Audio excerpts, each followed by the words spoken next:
Halo Sobat Kompetisi dimanapun berada, kembali lagi di podcast Juanda 36 Bicara Persaingan.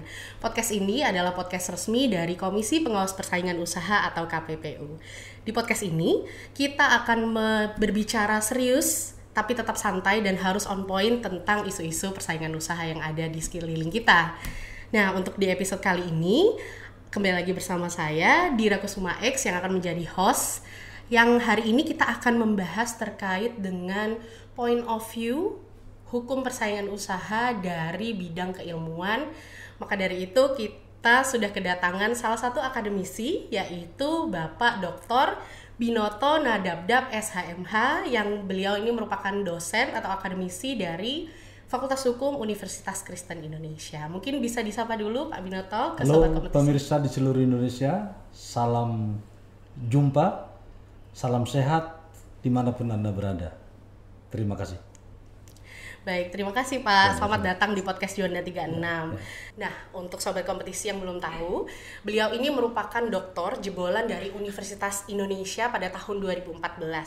Beliau ini juga aktif dan memiliki fokus di bidang hukum persaingan usaha dan juga tergabung menjadi anggota Asosiasi Forum Dosen Persaingan Usaha atau FDPU. Selain itu, Pak Binoto juga aktif menulis buku terkait dengan persaingan usaha dan perseroan, begitu ya Pak ya? Nah, buat Sobat Kompetisi yang belum tahu, beliau ini juga merupakan mitra bestari dari Jurnal Persaingan Usaha yang dimiliki oleh KPPU, bukan begitu ya Pak ya? Oke. Pak, mungkin bisa cerita dulu kesibukannya akhir-akhir ini, sedang apa Pak kesibukannya? Jadi kesibukan saya itu seperti orang kampung gitu. Kenapa? Jadi gerakannya itu boleh dikatakan tidak ada perubahan. Nah, jadi dari saya sekarang udah sekian lama ya. Jadi kerja saya itu membaca, ngajar, ya sama melakukan nasihat hukum. Jadi itu aja kebanyakan begitu. Kadang-kadang jadi ahli lah gitu di pengadilan begitu. Oke, jadi Pak Binoto ini selain aktif menjadi dosen atau akademisi, juga masih sebagai praktisi hukum ya Pak, beberapa kali diminta sebagai ahli di persidangan seperti itu ya Pak ya. Oke, nah yang menarik nih Pak buat saya info-infonya, Pak Binoto ini memiliki expertise di hukum persaingan usaha. Ya, saya nggak berani mengatakan expertise ya. Saya belajar, mencoba mengerti apa itu hukum persaingan ya gitu. Pak, sebenarnya hukum persaingan usaha itu sudah ada di Indonesia itu dari kapan sih Pak? Kalau kita bicara persaingan, pengaturannya itu sudah ada sejak zaman Belanda. Maksudnya begini, itu di dalam salah satu undang-undang, ya. Saya sebutkan Kitab Undang-Undang Hukum Perdata. Jadi dalam undang-undang ini sudah diatur bahwa tidak boleh pelaku usaha itu mengakibatkan kerugian sama pihak lain. Baik itu sama pelaku usaha maupun konsumen. Nah, hanya masalahnya adalah tidak ada sarananya untuk mempertahankan itu. Jadi artinya kan kalau di Indonesia berlaku Kitab Undang-Undang Hukum Perdata tahun 1848, ya kita bicara tertulis. Berarti sejak saat itu paling tidak sudah ada pengaturannya secara hukum yang terpisah. Jadi sudah cukup lama, sudah lebih ya mungkin 1,5 abad lah. Baru kan diformalkan setelah berlakunya Undang Nomor 5 tahun 99. Jadi secara parsial sudah ada sejak tahun 1848. Itu yang saya baca Bu ya. Mungkin ada lagi data yang lain lagi ya itu. Wah, berarti sudah cukup lama ya Pak? Cukup lama. Namun baru diundangkan itu pada tahun 99 melalui Undang-Undang 5 tahun 1999. Kalau materi hukum persaingan usaha sendiri sudah ada di lingkup akademisi atau di kampus-kampus itu sejak kapan Pak? Apakah sejak dibentuknya Undang-Undang 599 itu kampus-kampus juga sudah otomatis mengadakan mata kuliah tersebut atau bagaimana? Nah, sepanjang yang saya tahu ya, bahwa sejak telah berlakunya Undang-Undang Nomor 599 ada kampus yang segera ya membuat itu menjadi mata kuliah, bisa pilihan, ada juga wajib. Nah, sepanjang saya tahu beberapa perguruan tinggi menjadikan mata kuliah hukum persaingan usaha sebagai mata kuliah wajib di program magister. Yang setahu saya itu banyak di program magister hukum. Ada juga fakultas fakultas ekonomi. Jadi kelahiran Undang-Undang Nomor 599 ikut juga berpengaruh terhadap mata kuliah di kampus. Nah, saat ini ya boleh dikatakan sudah sangat banyak perguruan tinggi magister hukum yang mengajarkan hukum persaingan usaha sebagai salah satu mata kuliah wajib untuk program magister hukum. Ya. Jadi dengan dibentuknya Undang-Undang 599 ini juga disambut baik oleh bidang pendidikan seperti itu ya Pak ya. Jadi tidak hanya di hukum saja, namun di ekonomi pun juga dibentuk suatu mata kuliah. Cuman kalau sekarang saat ini Pak, apakah hanya hukum persaingan usaha secara spesifik itu apakah hanya ada di program magister atau ada juga di program sarjana S1 Pak? Mungkin boleh di-spill Pak, diceritakan. Oh begini, jadi ya saya dulu ngajar di S1 itu mata kuliah hukum persaingan usaha, tapi statusnya adalah pilihan. Artinya begini, boleh diambil boleh tidak, tapi ada juga perguruan tinggi tertentu yang menetapkan itu wajib untuk, kan seperti saya ambil contoh perguruan tinggi fakultas hukum, ada kan ada jurusan hukum ekonomi, itu bisa jadi salah satu mata kuliah wajib, tapi itu tergantung sekarang universitasnya ya. Hanya yang setahu saya bahwa untuk program pasca sarjana hukum ekonomi, mata kuliah hukum persaingan usaha itu adalah merupakan mata kuliah wajib.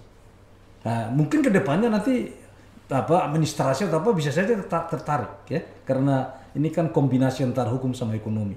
Jadi perlu penjelajahan ya lebih lanjut gitu.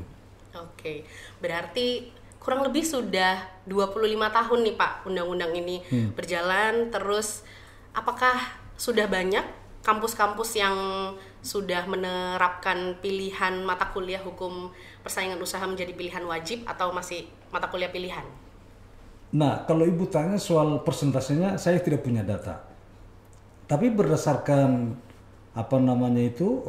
konsultasi atau pembicaraan dengan dosen pengampu mata kuliah, itu sudah banyak yang menjadikan mata kuliah hukum persaingan usaha sebagai mata kuliah wajib, terutama di program magister.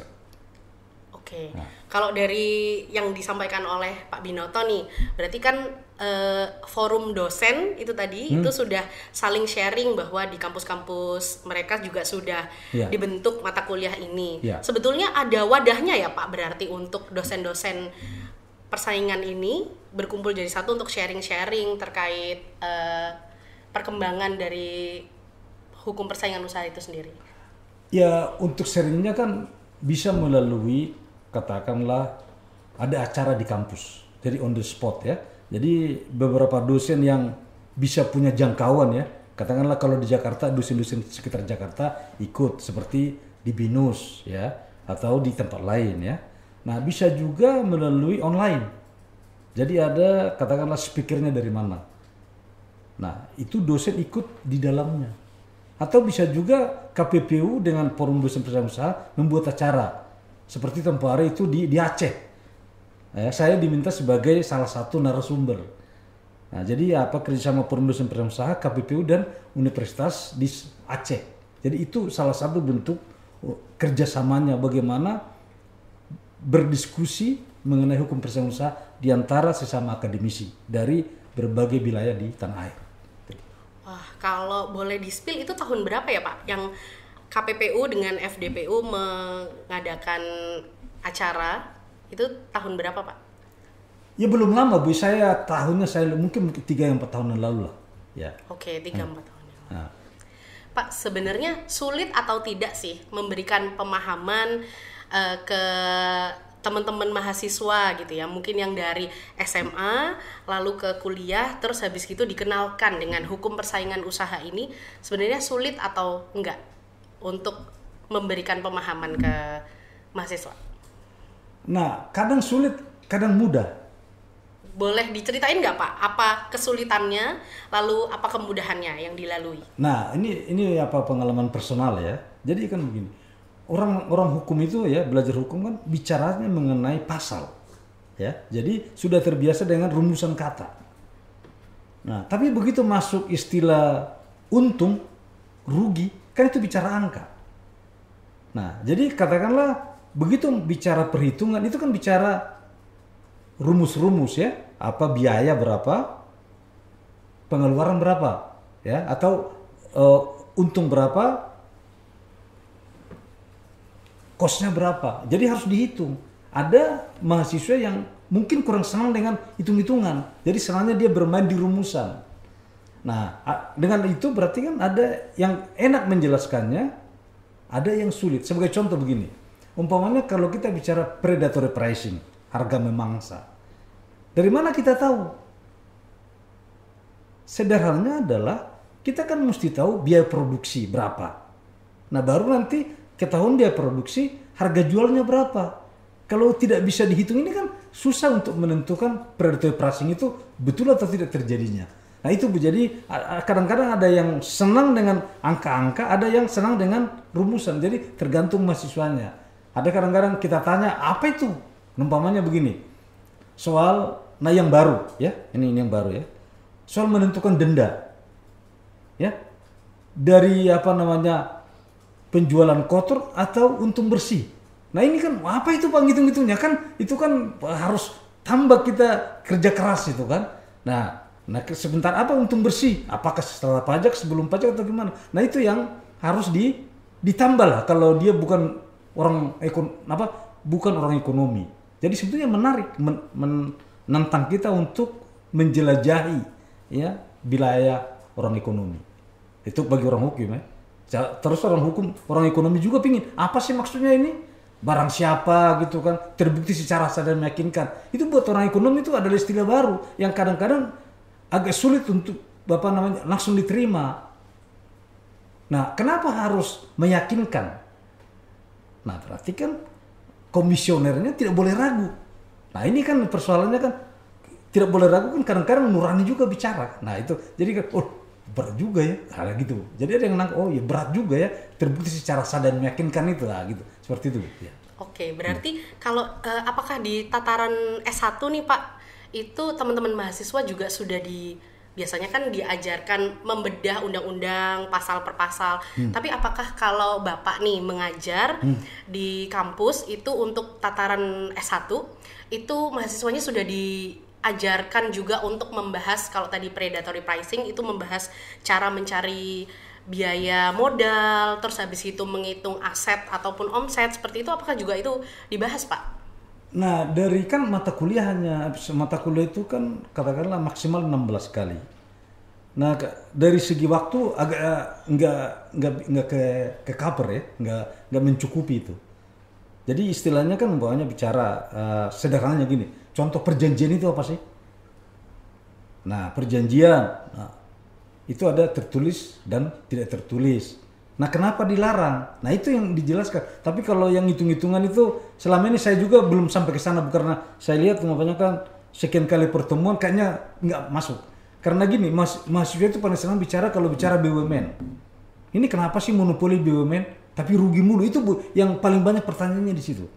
Ini kenapa BUMN dikasih monopoli tapi kok ceritanya banyak yang gitu loh, yang yang membuat kita berpikir ulang gitu. Nah, gitu. Oh gitu. Mahasiswanya lebih banyak tertarik kalau isu-isu yang besar ya, seperti yang menyangkut BUMN, seperti itu ya Pak. Jadi rasa penasarannya itu lebih besar kalau gitu. Nah, ini menarik nih Pak, kalau tadi sempat disinggung terkait perjanjian. Nah, kalau di Undang-Undang 599 itu kan membahas ada banyak pasal-pasal yang objeknya adalah perjanjian. Nah, sedangkan kalau perjanjian itu berdasarkan salah satu prinsip perjanjian adalah pacta sunt servanda, yang mana itu mengikat para pihak seperti itu dan harus dijalankan oleh para pihak. Nah, tapi apabila perjanjian tersebut dibenturkan dengan Undang-Undang 599 yang ternyata itu bertentangan dengan Undang-Undang 599, artinya apakah perjanjian tersebut tetap harus dilakukan oleh para pihak atau seperti apa nih Pak? Nah, itu Bu yang perlu dikelirkan. Di depan kelas saya katakan asas pacta sunt servanda itu bukanlah asas yang tanpa batas. Maksudnya kebebasan para pihak itu untuk membuat perjanjian antara lain dibatasi oleh undang-undang, kepatutan dan keadilan. Nah, apa yang dibatasi oleh undang-undang? Contohnya, ketika ada undang-undang melarang, berarti para pihak yang membuat perjanjian dalam persaingan usaha tidak boleh melanggar itu. Nah, kita lihat pasal 5 Undang-Undang tentang penetapan harga. Jadi sesama produsen tidak boleh membuat janji untuk menetapkan harga. Nah, itu sudah dilarang oleh undang-undang. Jadi karena undang-undang sudah mengatur tidak boleh perjanjian di antara sama pelaku usaha menetapkan harga, maka apapun perjanjian yang bertentangan dengan Undang-Undang Nomor 59 adalah batal demi hukum. Jadi apa itu atas asas Pacta Sunt Servanda itu bukanlah tanpa limitasi. Dia bebas selama tidak ada peraturan lain atau peraturan khusus yang membatasinya. Jadi pelaku usaha itu tidak boleh lagi membuat perjanjian yang bertentangan dengan undang-undang anti monopoli. Jadi batasnya itu adalah di sana. Nah, itu yang sering jadi perdebatan. Loh, karena kebebasan berkontrak. Yes. Kebebasan berkontrak eksis selama tidak ada aturan lain yang membatasinya. Jadi ketika ada peraturan baru atau peraturan yang lahir belakangan yang mengatur mengenai pembatasan, maka siapapun, apakah itu pelaku usaha atau masyarakat biasa, harus memperhatikan ketentuan itu.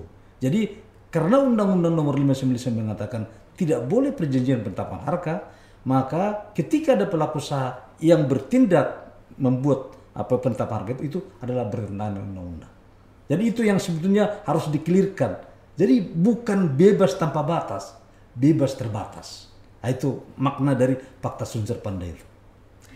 Wah, menarik banget nih penjelasan dari Bapak barusan.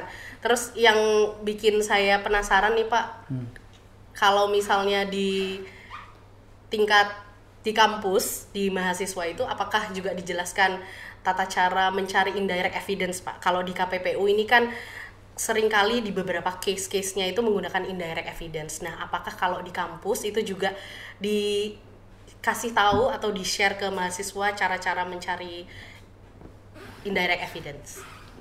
Itu dikasih tahu nanti, tapi kan gini, ada kan beberapa kali pertemuan. Itu nanti masuk pada bagian hukum acara. Nah, jadi pertanyaan mahasiswa kan sering, apa sih indirect evidence? Nah, itu ada nggak pengaturannya di Indonesia? Nah, itu yang saya coba jelaskan dengan mengambil beberapa contoh ya kasus yang diputus Mahkamah Agung dan juga oleh KPPU di tempat lain. Soalnya kalau saya riset nih, Bapak kan juga pernah menulis dan mempunyai buku nih Pak tentang indirect evidence. Ya. Itu kalau boleh, itu waktu itu bukunya ditulis tahun berapa Pak? Itu saya tulis sebentar. Itu tuh selesai ditulis 2014. Nah, tapi waktu itu ada pertanyaan buat saya sendiri. Pada saat saya ujian disertasi, waktu itu Mahkamah Agung menolak indirect evidence dengan alasan bahwa indirect evidence belum ada pengaturan di hukum positif di Indonesia. Nah, karena Mahkamah Agung menolak, saya tahan diri. Saya tidak terbitkan bukunya. Nah, tapi begitu Mahkamah Agung menyetujui indirect evidence dalam putusan di kasasi, yaitu dalam kartel ban, nah saya berani menerbitkan bukunya. Jadi saya coba tidak melawan arus lah. Ya ini kan kalau nanti melawan arus sepertinya jadi politisi atau apa gitu kan. Jadi saya coba apa yang diputuskan oleh Mahkamah Agung saya ikuti. Begitu Mahkamah Agung menjatuhkan putusan itu, saya berani menerbitkan karena itu sudah ada dasar hukumnya. Oke, berarti risetnya Bapak ini sudah satu nafas nih Pak dengan Mahkamah Agung ya. Pada saat itu akhirnya lewat kasasi Mahkamah Agung mengiyakan adanya indirect evidence melalui case kartel ban. Yang mana itu case KPPU juga kan ya Pak? Iya, case KPPU. Nah, ini ceritanya ada begini. Waktu itu 2014 ada seminar di Hotel Borobudur. Saya kebetulan hadir. Pelaksananya Mahkamah Agung dengan KPPU. Jadi waktu itu pertanyaannya adalah bagaimana dengan negara lain? Nah, salah satu pembicara itu dari Australia. Nah, waktu itu pembicara mengatakan, loh kalau hanya berdasarkan bukti-bukti yang ada di undang-undang, Terus habis itu kok tiba-tiba harga naik seragam, itu ada apa? Kan nggak bisa diputuskan bahwa itu pasti, tapi paling tidak ada petunjuknya. Ada kaitan antara perbuatan dengan akibat. Nah, orang tiba-tiba ketemu di hotel, selesai di hotel pertemuan, produksi naik. Itu karena apa? Jadi nggak bisa langsung diputuskan, tapi dilihat kaitannya antara sebab dan akibatnya. Nah, itu memang tidak mudah. Nah, cuma kan persoalannya kan dalam hukum itu, kalau sesuatu itu tidak mudah bukan berarti menyerah, diupayakan. Nanti rasio daripada putusan itu yang menjadi bahan pertimbangan. Ini layak nggak dipertahankan atau tidak. Soal pro kontra pasti terjadi. Karena apa? Itu soal nasib orang dihukum bersalah atau tidak bersalah. Itu kan pastilah orang yang dinyatakan bersalah melakukan upaya maksimal. Ya sih Pak, saya setuju kalau misalnya ada pertemuan-pertemuan yang terselubung dan tidak terdeteksi, lalu ada hubungan sebab akibat dan ada concerted action dari pihak-pihak yang diduga melakukan pelanggaran persaingan seperti itu. Kalau di mahasiswa atau di masyarakat awam itu mengapa lebih cenderung mereka lebih tertarik atau lebih mudah memahami hukum terkait dengan korupsi daripada persaingan usaha. Padahal kalau persaingan usaha ini kan konteksnya lebih kompleks dan lebih besar dan lebih luas gitu Pak. Tapi kalau di masyarakat awam itu mereka lebih dekat atau mereka lebih memahami dengan mudah untuk isu-isu seperti korupsi seperti itu. Sebenarnya kenapa tuh Pak? Apakah persaingan usaha itu terlalu berat untuk dipahami oleh masyarakat awam seperti itu atau bagaimana? Jadi kalau dibilang kenapa lebih katakanlah banyak mendapat perhatian, itu antara lain dari segi pemberitaannya. Misalnya ada satu perkara di X, ya, itu nanti seluruh media massa rame-rame memberitakan. Terus dikasih komentar oleh si A, si B, si C, si D, jadi rame. Tapi coba itu menyangkut katakanlah kartel. Itu tidak banyak yang berani bicara. Ya. Loh, ini kenapa? Jadi sepi peminat, Bu. Ya. Jadi ini paling juga akademisi atau siapalah yang jadi terbatas. Istilahnya kalau konsumennya itu nggak banyak, Bu. Hanya orang yang mau tertarik saja. Ini apa sih ceritanya? Jadi kalau dikatakan lebih banyak peminatnya korupsi, iya, dan itu kan banyak aktornya negara, Bu, ya. Kalau ini kan swasta yang diproses oleh KPPU. Nah, jadi ini kalau perusahaannya besar, kalau biasa-biasa, ya jangan-jangan sepi pemberitaan. Seperti iklan itu salah satu suaranya hampir tak kedengaran. Nah, kalau yang korupsi kan di mana-mana suaranya terdengar gitu. Jadi kan gemanya itu berbeda. Ya. Oke. Ya. Baik. Itu insight dari Bapak insight dari Bapak tersebut sangat make sense sih Pak, karena memang kalau kita lihat di pemberitaan itu kalau yang berbicara terkait dengan korupsi itu banyak Pak pelakunya, aktor-aktor yang ikut membicarakan tuh banyak, tapi kalau membahas terkait persaingan terus kartel itu agak sepi peminat seperti itu, dan mungkin tidak banyak orang yang berani untuk speak up terkait itu kali ya Pak ya. Ya, itu tadi soal pembuktian tadi kan, katakanlah kalau saya sebagai orang awam ya menjelaskan hitung-hitungan ekonominya di publik, itu mungkin susah untuk di wartawan juga nggak begitu tertarik untuk memberitakan bahwa harga pokok sekian, bunga sekian, itu panjang Bu uraiannya, kecuali orang sudah teliti banget ini data bla bla bla, tertarik dengan itu, barulah itu yang kasih perhatian. Kan kalau apa kan merugikan negara. Siapa yang ngitung? BPKP, BPK. Kalau ini siapa itu? Hitungannya siapa? Nah, itu pun sudah perdebatan. Nah, belum ada ke ujungnya sudah banyak berhenti di tengah jalan gitu. Ya itu makanya jadi dari segi itu pemberitaan itu tidak banyak. Bukan mengatakan tidak ada, tidak banyak. Jadi karena sudah pemberitaannya tidak banyak, yang kasih perhatian juga tidak begitu banyak. Ya mungkin satu kampus Ibu boleh tanya berapa sih yang dosen yang kasih perhatian persaingan? Mungkin 1-2 per kampus. Ya, tapi kalau korupsi mungkin seluruhnya tahu korupsi Bu ya. Jadi sekali bicara brung gitu kan, suaranya langsung menggema. Nah, sementara kalau bicara katakanlah kartel, lu jangan ganggu ini tuh bisnis kita, untuk kita di sana terganggu. Ya kan kalau gitu Bu, urusannya kan berarti orang lebih bagus diam daripada terganggu privasinya. Nah, gitu antara lain ya, belum tentu pasti tapi bisa jadi seperti itu. Wah, insight-nya dari Bapak ini sangat amat mencerahkan saya. Tapi kalau tadi sempat disinggung jumlah dosen hukum persaingan usaha di setiap kampus itu mungkin tidak sebanyak dosen-dosen pidana atau dosen-dosen lainnya gitu Pak. Tapi sebenarnya ada wadahnya forum dosen persaingan usaha ya Pak, atau FDPU ya? Ada, dan itu kan baru berapa lama terbentuk? Itu sebenarnya berdirinya kapan sih Pak, FDPU itu? Iya mungkin belum sampai 10 tahun. Oh. Oke, nah selanjutnya nih Sobat Kompetisi, kita akan mengulik dari Pak Binoto terkait dengan mungkin Bapak selaku akademisi melihat progres KPPU secara kelembagaan maupun secara putusan-putusan yang ditangani di beberapa tahun terakhir ini, bagaimana Pak Bapak melihat perkembangan KPPU? Jadi kan kalau dilihat itu dari perkaranya ya. Nah sepertinya ya, ini mungkin saya nggak pas. Itu perkara tetap masih banyak di soal apa ya, tender ya. Ya mungkin karena itu paling banyak kejadiannya dan selalu ada yang diperebutkan. Nah ini kan ada salah satu keuntungan perkara tender ini. Biasanya kan ada yang menyanyikan lagu-lagu fals gitu kan. Nah itu bisa lebih mudah ngedeteksinya. Nah itu cerita. Jadi ya memang kalau bicara katakanlah pembuktian tidak langsung itu berat juga. Berarti kan kalau itu mau dibuat apa? Nah saya selalu katakan begini, kalau mau memberantas kartel itu kebenangan KPPU itu harus ditingkatkan. Jadi dia harus bisa mengambil pembukuan perusahaan, harus bisa masuk seperti KPK. Jadi kalau tidak bisa ya agak sulit untuk membongkar.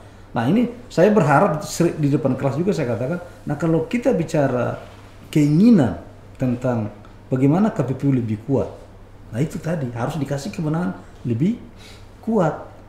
Adalah tidak tepat kita menuntut suatu institusi untuk berbuat banyak padahal kewenangannya terbatas. Itu tidak adil, tidak fair. Itu persaingan tidak sehat itu. Jadi kalau dia kuat baru kita tuntut kuat. Kurang lebih gitu Bu.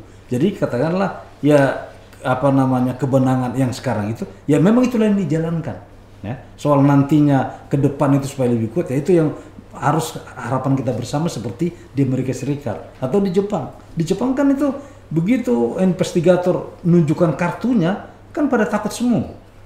Ini saya investigator KPPU Jepang. Silakan langsung dikasih datanya. Baik Sobat Kompetisi, terima kasih yang sudah menyimak dari awal hingga akhir. Mungkin Pak Binoto dengan hormat bisa memberikan closing statement ke Sobat Kompetisi dimanapun berada. Terima kasih atas kesempatannya. Jadi hukum persaingan usaha memberikan kesempatan bagi masyarakat untuk ikut atau memberi kesempatan berperan serta untuk menciptakan persaingan yang sehat. Bisa sebagai pelaku usaha atau bisa juga sebagai pihak yang melaporkan. Sekarang ini sudah terbuka kesempatan bagi masyarakat luas untuk melaporkan dugaan pelanggaran persaingan usaha tidak sehat ke KPPU atau ke kantor perwakilan ya. Jadi dulu itu tidak ada, sekarang sudah terbuka. Nah, untuk membuat laporan tidak perlu khawatir karena tidak ada biayanya ya. Jadi tidak ada biaya untuk membuat laporan. Jadi masyarakat tidak dibebankan karena itu berasal dari APBN.